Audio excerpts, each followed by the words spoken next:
In this video, guys, we're going through another first impressions. Now, this is gonna be another fragrance. It's gonna be the second one I've gotten from this newer brand that I've gotten my hands on, and this is from the brand French Avenue. Now, the first fragrance I got from the line was Liquid Brun. Liquid Brun was a really great inspiration fragrance of Altair, but I got my hands on this one. I kind of had this one in my car, tried it, and then dropped it, but I finally got in this latest haul. The fragrance of the day, guys, is gonna be French Avenue, and this one is called Coco Morado. Okay, now French Avenue Coco Morado is gonna be kind of known as a more ambery, sweet, vanillic, woody fragrance. Now we're gonna go through our first impressions. As always, we're gonna go through our blind smell reaction. Now, just off of the notes and the homework I was doing, this is gonna have a whole lot of fragrance notes into this one, but as always, we're gonna get through all of that. First and foremost thing we gotta do is go through our unwrapped, and then we'll get into the review.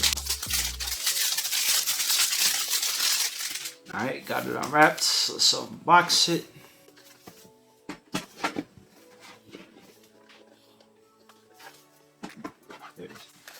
All right, got it unboxed. Ooh. And it falls out the falls out of the box, but nonetheless, it kept the same French Avenue DNA. This one's going to be purple.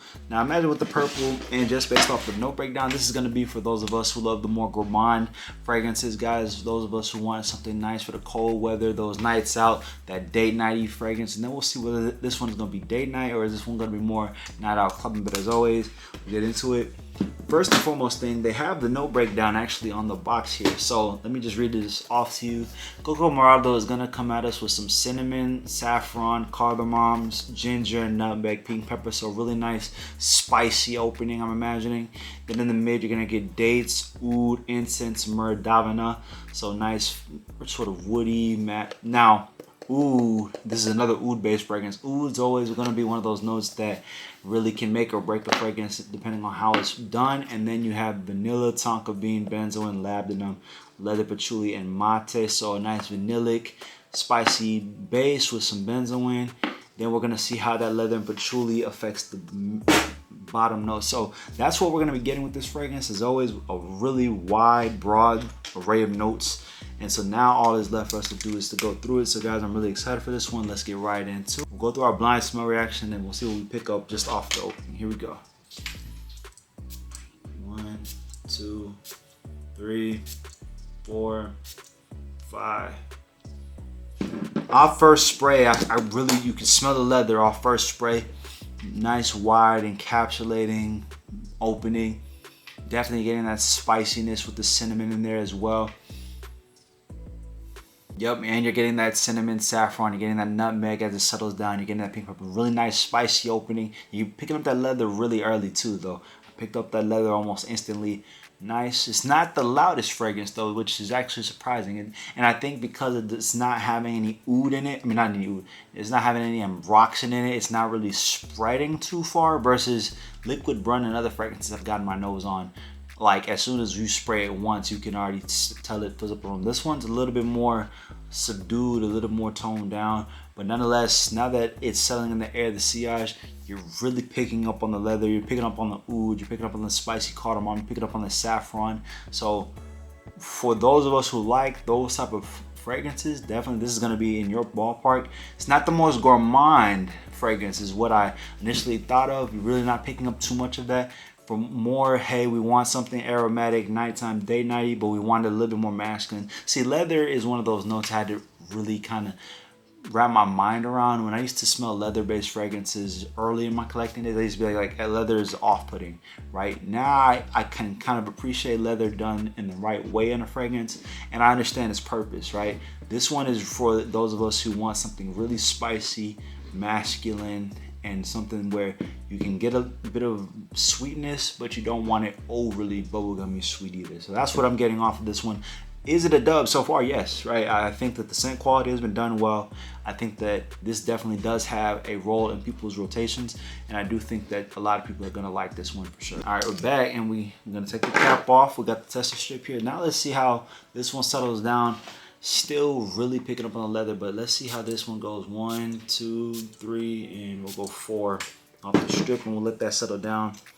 As I spray it the second time, definitely you're picking up again leather base, but you're picking up on that spicy cinnamon, that ginger. Again, you're picking up that pink pepper this time, picking up on that oud, that myrrh. So really, really nice, ambery, spicy, cinnamony, oudsy. This is giving Middle Eastern date nighty fragrance. Imagine a cigar lounge, but a guy who has a nice aromatic flair. He's dressed really well, right? This isn't for the overly serious guy. Has a level of seriousness to his mystique and to his personality, to his look, but he still has a bit of charm to his personality as well. A level of sophistication is what I kind of describe this guy as, right? Somebody who's really comfortable with himself too. That leather and this little smokiness in here too, right? For me, where I could tell like this is gonna be someone who's out of the lounge, he's networking, he's speaking with other peers of his at a really upscale lounge, or you know, a really upscale type of scenery. It's not a bar fragrance though for me, but nonetheless, we got it settled down. I think let's see what we pick up off the strip.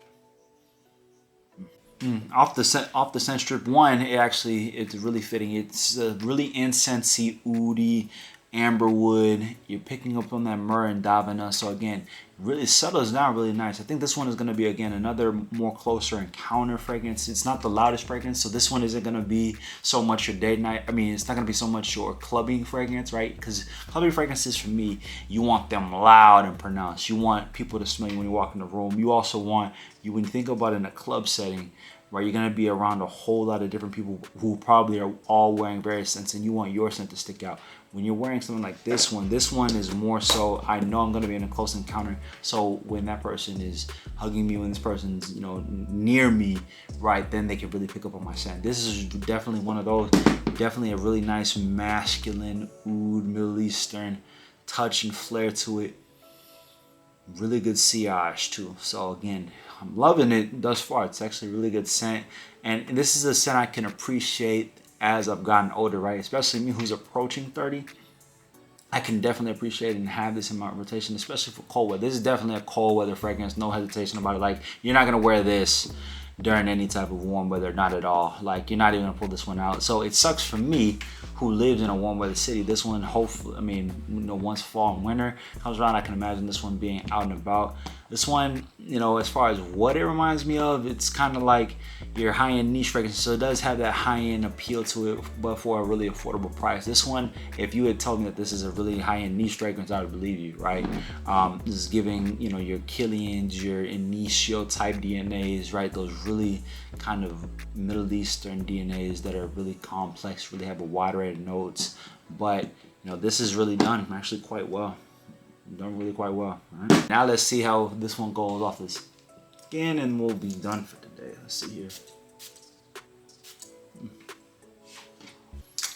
All right, got that down. Okay. Again, the more you give it a chance, the more notes you pick up, especially when you have a wide array. Picking up on that Madagascar vanilla this time for me. All right, we'll let it settle down. Again, I got the archetype. I think I got you guys as far as who this one's gonna be for, definitely. And you know, yeah, really strong on the leather, the musk, the patchouli. The patchouli gives it a nice herbal green feel to this one. So a wide array of fragrance notes. You're really getting multiple different things. You're getting some vanillic. You're getting some smokiness. You're getting a little bit, just a tad bit of earthiness. You're getting that gourmands, just a tad. You're getting that amber wood. So if you like fragrances that are gonna really create conversations, these are gonna be the type of fragrances where you're like, what is that? What is that I'm picking up, smelling? You can be picking up a whole lot of different notes, you know, depending on the person's notes. So this one definitely will start and keep the conversation going. Hey, this is the fragrance I got. This is what I paid for it. This is the notes, and these are the things you could be smelling. These are the things you could be picking up. So as far as a fragrance that speaks for you before you have to speak, this is gonna be definitely one of them ones. But nonetheless, I'll do it, guys. First impressions of French Avenue Coco Morado, then accounted for. Name's fitting, right? That name is definitely fitting. This one I would imagine is gonna be your fall, winter, really winter for me, right? Winter night, but I can see this as a fall night as well. You know, a little bit cooler, a little chillier outside. This definitely, I think, is the mystique. I would imagine this is gonna be a guy in a bit of a trench coat, right? Fur coat, trench coat, that type of aura. Not necessarily suit and tie. I think there are other suit and tie fragrances that really are kind of matching. This this is definitely going to be for a guy who's 30 plus. Again, another one for my guys 38 plus, and I get more and more you guys coming around here day in and day out. So 30 plus, I think this one's going to be way too mature for a guy in his teens, a guy in his early 20s, even in your mid 20s. You could pull it off, but I mean, you have like, I think this is going to be one that's way too oud based, way too smoky, way too much on the leathers. You know, and I even think about how I was at a younger age. Like, I wanted the most Versace Eros Ultra Mil type fragrance, back in my younger days. And then I had to learn to appreciate, my nose had to learn to appreciate, my fragrance palette had to learn to appreciate these fragrances. Now that I have this one, definitely. So this may be one where you get it today, if you're a younger guy. And you may not like it that much. I'm warning you now, you may not like it that much. But as you get older, as you start to pick up on more fragrances, as you start to kind of acquire more fragrances, and you come back to this, I think this is going to be one of those timeless ones where you're like, oh, okay, that one's good. I can understand this one now.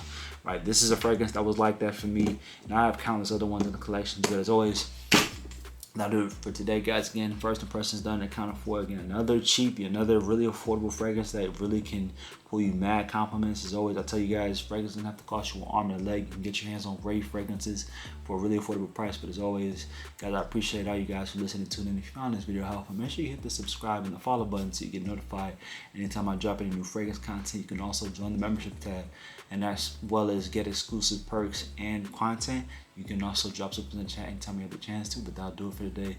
Appreciate you. Have a good day. We'll catch you on the next one. Much love.